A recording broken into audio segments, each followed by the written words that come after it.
Happy Sunday, everybody. How are you?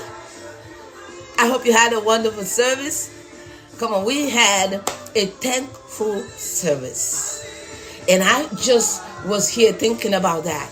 How this should be our lifestyle. If we must continue to be graceful, we want to continue to be thankful. David said in Psalm 34, verse 1, he says, I will bless the Lord at all times, and his praise shall continually be in my mouth. Oh, glory God. Glory God. Glory to God. David said, I will bless the Lord at all times, and his praise will continually be in my mouth, no matter what.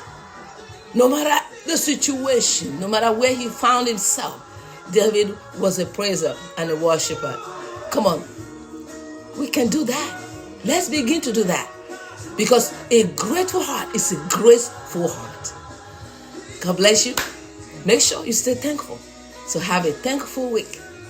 God bless you. If you don't have Jesus, say with me. Say, Lord Jesus, I come to you just as I am. I am very sorry for all of my sins. With my heart I believe. With my mouth I confess that Jesus Christ is my Lord and Savior. In Jesus' name, amen. Congratulations. Connect with the local church so you can begin to grow. God bless you.